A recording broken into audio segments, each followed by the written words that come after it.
everyone, welcome back. Well, or me, welcome back. I have decided to start a series of quick recipes that you can kind of just like quickly put together that really make a huge difference in my health and the amount of energy that I can sustain. Since I do live with several autoimmune diseases, psoriatic arthritis, Sjogren's disorder, Sjogren's syndrome, rather, not disorder, fibromyalgia, Hashimoto's, degenerative disc disorder. I mean, you name it. I collect these like they're Pokemon, as my friend likes to say.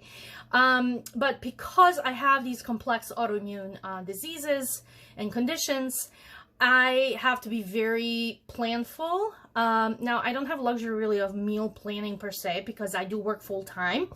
But what I do when I meal plan, my meal planning consists of either pre-cutting vegetables or buying the vegetables that I know that I'm going to use through the week. So that way the assembly is pretty quick and easy. Also, I do use some canned goods. Obviously, if I have time, you know, I like to make like I cook a big pot of beans that I can then freeze up so that I can use.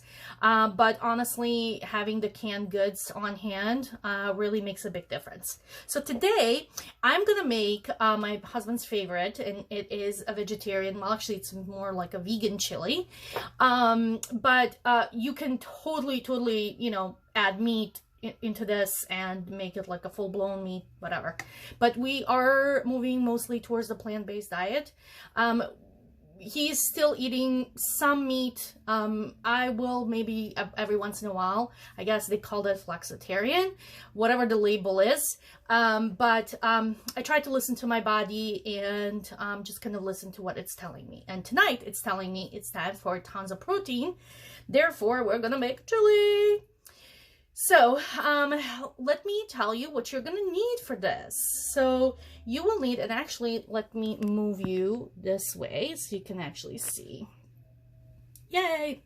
So, you will need beans. I have a can of black beans and then a can of cannellini white beans in here, all with their own juices. You definitely want to save that. It adds the consistency to the chili, and it makes it a little bit more robust in the flavor. I also have a can of crushed tomatoes, just basic tomatoes. And all of these cans are this size, just basic, what is this, 14.5 ounce. My husband loves sweet corn in his chili. So I am going to add that to this. I know it's not traditional, but guess what? It's my chili. We are going to be using Morningstar Farm Chipotle Black Bean Crumbles. But instead of this, obviously you can put ground beef, some chorizo, I mean, whatever you guys prefer. Today's also a clean your fridge day for me. So I have half an onion. I have 3 cloves of garlic in here. And then I have like a random tomato. I have no idea how that got in there or lasted in my fridge. But I'm going to pop that in there too so it doesn't go to waste. And then I'm going to have a bunch of spices. So you can obviously use a chili mix or taco mix. By all means, please free to do that. But I will show you what spices I'm putting in my chili. So let me grab a spoon and we can begin. I'm actually very excited to share this chili with you because, oh my God, it is so good, you guys. So, all right, so let's begin with onions. Usually I will sweat onions first and then add garlic so garlic doesn't burn, but I'm not going to be sweating these that long so they can all go together. Obviously, I put my olive oil. I mostly cook with olive oil. I find that it keeps my inflammation down. So olive oil, sometimes I will use a coconut oil. And if I'm making something that is really traditional, like Ethiopian food, I will use some ghee. That's clarified butter, but not very often. So olive oil is the thing for me. So, like I said, for me, it is really important that I'm planful and that I also have like convenience at my hand, like, you know, canned beans. Canned beans are actually great, you know, especially since we are on a mostly plant-based diet. So if I'm eating a salad, you know, I'll pop some beans, like cannellini beans in it, or even make like a lentil salad. I have a recipe for that in one of my previous videos. My favorite is cannellini beans because they're so versatile. You can even make like a hummus with them. That thing is so good, and it is so healthy, you guys. Now, I do know that beans for some actually can irritate the stomach, so you just kind of have to try. It's like a trial and error, because not all beans will have the same effect on the body, if that makes sense, because they're not, they're just not, they don't have the same chemical component to it. I know that pinto beans, like for some reason I find pinto beans to be really difficult for me to digest.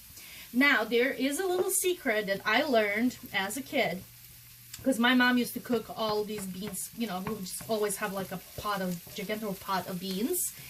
And that is, when you're cooking your beans, obviously you have to soak them overnight, you rinse them, you boil them once, then you rinse that again. And then when you're cooking them, you put a little bit of sodium bicarbonate, and it will do a beautiful chemical, you know, whatever it does in your gut, and it's not some kind of a reaction. I'm sure you can Google it, but it's not going to be as difficult to digest. All right, so these are looking pretty good. So I am going to actually start assembling. I mean, you guys, this is just like dump dinner.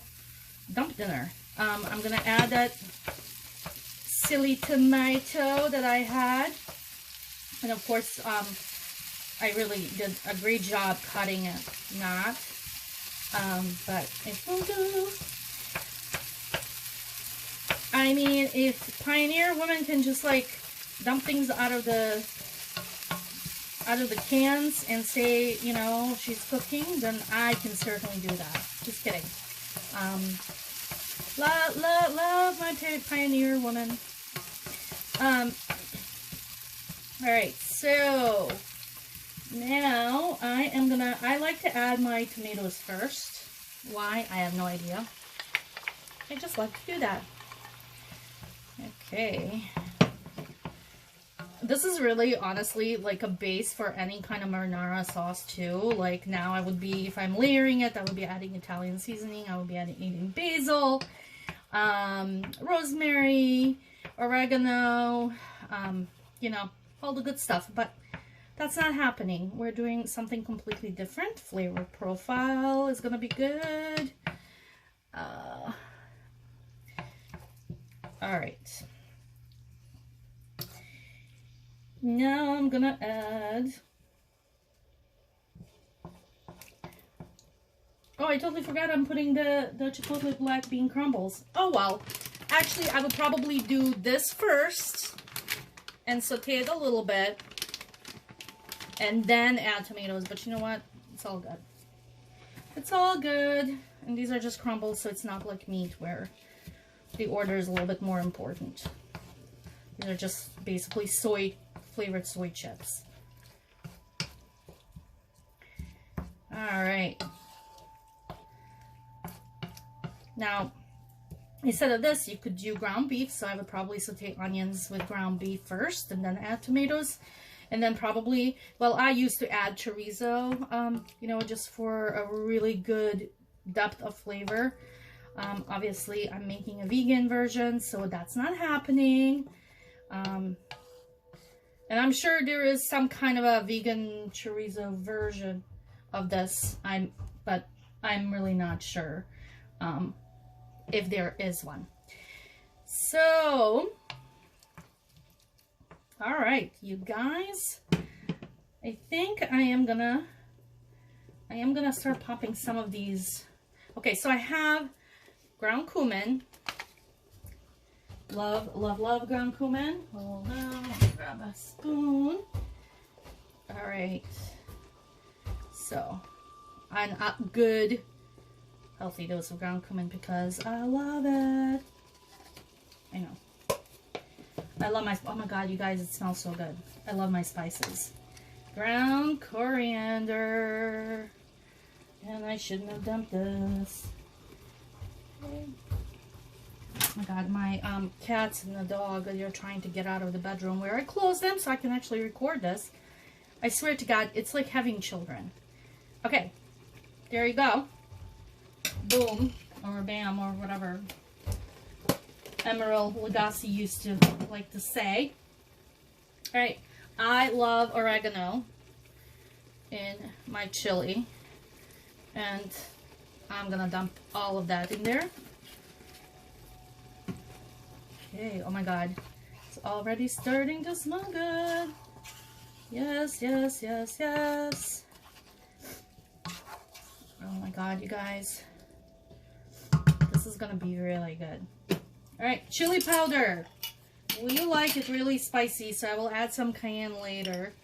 But a good, this is Indian chili powder. And it is really, really good. I go to my local market and I buy like a giant bag because we go through it. I mean, I use it for everything. I am not kidding. Everything. Alright. Dump your beans. Yes. Your beans. They're gonna love you. I don't know why I'm saying that. Okay. And our corn. Now corn I actually drain because I don't need that corn water in there. Why? I don't know. That's just something I do.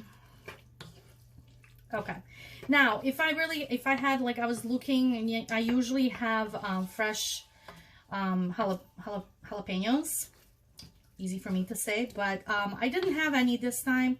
Trust me, it's gonna be good even without it. I mean, this is really kind of like put together what you got.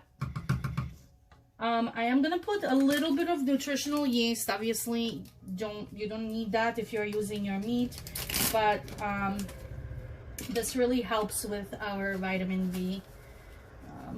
So I'm gonna put that in there. We need our vitamin B complex for sure. Especially since we live in Chicago and we had about 20 days of no sunshine, so that's really great. We're all kind of cranky and in a bad mood. And if you have autoimmune disease, you know how that you're always depleted of vitamin D pretty much. So you have to really be really diligent and be really good about supplementing, which is something I'm not. All right, and now my secret weapon. Okay, so I'm gonna date myself, but about 2 decades ago, there was a show on Food Network, and it was I don't remember what the show was about, but it was basically some guy was like some chef. I don't know which one. He would travel people's homes, and then people would put together a recipe that they're really known for. And this dude was cooking chili that he won like blue ribbons every single year, and he put chocolate in his chili, and I was like, oh my god, that's so brilliant. I mean, it gives that kind of smoky, a little bit of a sweet flavor, which is totally what you want in your chili.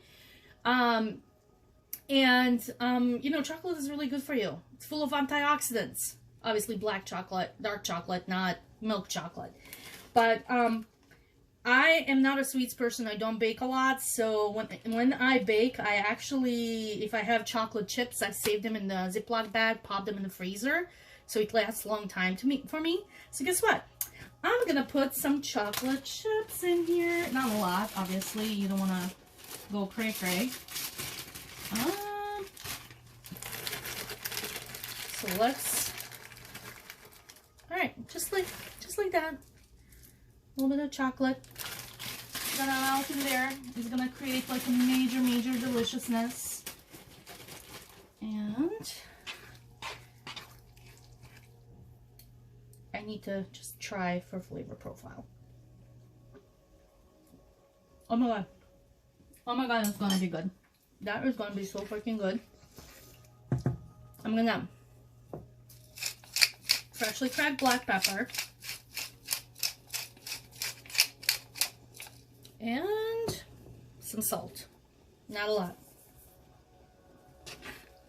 Now, if you really wanted to add additional flavor, this thing is the bomb. However, if you have autoimmune disease, mast cell activation or whatever, this is gonna mess with you. But flavor wise, this bouillon, tomato bouillon, the chicken flavor, oh my god, it is so good. Obviously, I'm not gonna put that in there, but just so you know, you have that option. All right, you guys, so now I'm gonna put the lid on this and let this, turn it to low and let it cook all the flavors with marinade. And then towards the end of it, I'm gonna cut a bunch of fresh cilantro, pop it in there, and that's gonna be our chili. And how easy is this when, especially when you are, you know, exhausted, you don't have a lot of those autoimmune spoons to go around, you are running on basically empty, but you still need home cooked meal. This is my go-to. I make a lot. Obviously, I feed my neighbor, but we also like to keep it in the fridge. The beauty of chili is it's so versatile. You can, you know, as it thickens, you can actually pop it just in tortilla and make like a burrito. You can do so many different things, and it can, as long as it sits in the fridge, it actually gets better with a couple of days sitting in the fridge, and it can last you in the fridge for about 4 days, 5 days. I don't know how long chili can last in the fridge, but let me pop the lid on that. All right, so I am gonna wait for this to cook up. All right, and then I'll come back and I'll show you the finished product, and maybe we're gonna have Bill, my husband, do a little testing, whatever, however we want to call it. And that's it.